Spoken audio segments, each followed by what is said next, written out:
Estamos na Casa da Música a convite da Sofos, obviamente para falar de cibersegurança. As empresas podem demorar meses a detectar um incidente de segurança nos seus sistemas e, durante esse tempo, qualquer coisa de muito má pode estar a acontecer. Os ataques dirigidos a organizações e instituições estão a aumentar. São cada vez mais completos e os seus efeitos cada vez mais devastadores. As soluções e as boas práticas serão hoje comentadas nesta nossa conversa semanal. Antes de mais, agradecer também o convite que me foi endereçado, cumprimentar os meus colegas de painel. Eu penso que, basicamente, o João já teve a oportunidade de dizer grande parte daquilo que eu penso acerca do tema. Os ataques já foram, num dado momento, direcionados, cada vez mais são uma commodity, ou seja, são fáceis de lançar e, do ponto de vista daquilo que é o retorno, porque não tenhamos ilusões, o cibercrime claramente é um negócio e é um negócio muito rentável e faz-se porque efetivamente há muito dinheiro envolvido. E, portanto, quando assim é, obviamente que se deita mão de tudo aquilo que sejam não só as inovações tecnológicas do ponto de vista da Artificial Intelligence, Data Machine Learning, mas também da facilidade com que, de uma forma que tem normalmente origens, enfim, remotas, a possibilidade de lançamento desse tipo de ataques torna-se bastante simples, bastante eficaz e com um retorno do ponto de vista financeiro muito grande. Portanto, a tendência, diria eu, será cada vez mais para aumentar este tipo de ataques e eu diria que, ao contrário daquilo que é, diria, uma crença, cada vez mais todas as empresas serão um potencial alvo, não apenas as grandes empresas.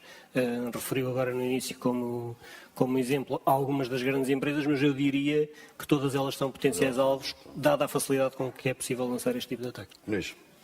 Bom, eu diria que, do ponto de vista daquilo que é a evolução que o ransomware tem vindo a ter, mais uma vez repito aquilo que já tinha dito, não está só vocacionado para as grandes empresas, mas tem sofrido um conjunto de mutações do ponto de vista daquilo que é a própria ameaça. Cada vez mais se vê nas grandes empresas. No sentido em que tem ganhado novas funcionalidades, se quisermos pôr as coisas nestes termos. Antigamente, tipicamente o ransomware limitar-se a encriptar ou a cifrar a informação e depois era pedido um resgate para se decifrar essa informação e repor os sistemas.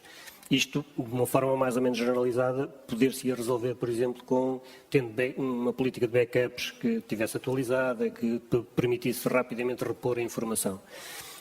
A verdade é que tudo evolve e, neste caso, o ransomware também evoluiu no sentido de, para além de cifrar a informação, muitas vezes ataca também os sistemas de backup, fazendo com que aquilo que seria a principal medida para a reposição da atividade se torne, acaba por ser, enfim, nula, porque se os backups forem infectados da mesma maneira, não há forma de repor. E essa evolução, mais uma vez, traduz do ponto de vista daquilo que é a vontade dos atacantes de obter uma vantagem financeira, e aqui, entenda-se, a vantagem financeira pode não ser só em bitcoins, pode ser vantagens financeiras por chantagem, por extração de informação, que acabaram por aceder, portanto, há várias formas. Os cibercriminosos, de uma forma geral, têm uma visão sobre os dados que retiram das empresas ou que acedem indevidamente, e a informação que acabam por colecionar muito particular, ou seja, nós, como não somos criminosos, temos uma perspectiva da informação, não concebemos sequer as formas de extrair valor daquela informação, mas eles conseguem arranjar e ser muito criativos na forma como extraem valor dessa informação. E, portanto, eu diria que evoluiu exatamente no sentido daquilo que eu tinha dito no início. Como é essencialmente vocacionado este tipo de ataques, o João mencionou, e bem, também pode haver motivações políticas, mas aqui já entramos num campo, diria eu, mais do ponto de vista de países a atacar países. Também é uma questão, também é um tema, mas eu diria que colocava noutro segmento. Quando a motivação é essencialmente financeira, eu diria que, obviamente, vai continuar a evoluir este tipo de ameaças no sentido de ganhar essa vantagem financeira que permite um ataque remoto e com muito sucesso face à impreparação da maior parte das organizações. Luís, como é que é? Um ataque deste, o que é que se pode dizer?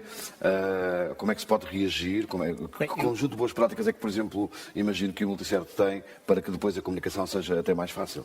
A Multicert não só tem esse conjunto de práticas para ela própria, como também providencia este tipo de serviços para terceiros. À semelhança da S21SEC, nós temos montado um SOC e achamos, à semelhança daquilo que o meu colega José Luís acabou por mencionar, acho que o passo essencial é, de facto, visibilidade, monitorizar, porque é impossível nós fazermos o que quer que seja se nem sequer temos a noção do que é que está a acontecer.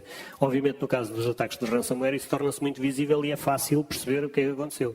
Mas aí existem muitas outras ameaças, a maior parte delas eu diria que são bastante mais perigosas até do ponto de vista daquilo que possa ser o impacto na organização, nomeadamente algumas das ameaças que estão dormentes durante meses e que estão a exfiltrar dados sem ninguém dar conta, e essas, lá está, não se anunciam. O ransomware, desse ponto de vista, anuncia-se, porque torna-se óbvio e torna-se impraticável utilizar, digamos assim, os sistemas a partir do momento que existe o ataque. Mas, como digo, é assim, eu acho que é, acima de tudo, o primeiro passo é a visibilidade. Sem essa visibilidade, sem ter mecanismos que nos permitam saber o que é que está a passar dentro da organização, é impossível fazer o que quer que seja. Depois, eu diria que é, obviamente, contratar especialistas que possam tratar o caso. E quando eu digo especialistas é porque, se nós quisermos, do ponto de vista daquilo que é um ataque, prosseguir com uma ação legal, por exemplo, nós temos que ter um conjunto de passos bem concretos para recolher as evidências, fazer a custódia dessas evidências, para que depois possa ser apresentado, por exemplo, um caso junto da Justiça. Isto por um lado. Por outro lado, acho que é essencial gerir bem do ponto de vista daquilo que é a comunicação, ou seja, isto só se consegue fazer quando temos um parceiro ou um fornecedor que consegue providenciar toda a componente de tratamento técnico da situação e depois delegar eventualmente essa responsabilidade da comunicação. Posso mencionar, por exemplo, um caso muito bem sucedido de comunicação foi o caso da José de Melo, quando aconteceu o ataque de ransomware, que foi essencialmente muito bem gerido do ponto de vista daquilo que é a comunicação com os mídias, com o próprio CNCS, com o Gabinete Nacional de Segurança, enfim, com todas as entidades que estavam envolvidas e que houve rapidez da ação desse ponto de vista. Há um estudo da Sofos feito a 3.000 gestores de TI que diz qualquer coisa como a resposta em média a um ataque demora 13 horas. E que a visibilidade, que 36,7% destes ataques são detectados no servidor e que há falta de visibilidade no endpoint. A minha pergunta é, esta demora para tomar uma decisão ou olharmos para apenas com informação parcial, o risco pode ser maior? Ou seja, olhar para isto de uma forma, não tendo a visibilidade total e uma resposta demorada, pode piorar a capacidade de resposta das empresas? Quer começar? Sim, posso começar eu. Eu, de facto, primeiro, tenho sérias dúvidas que o caso das 13 horas que são referidas... 13, exatamente, 13 horas que são referidas nesse estudo seja a realidade portuguesa, ponto número 1.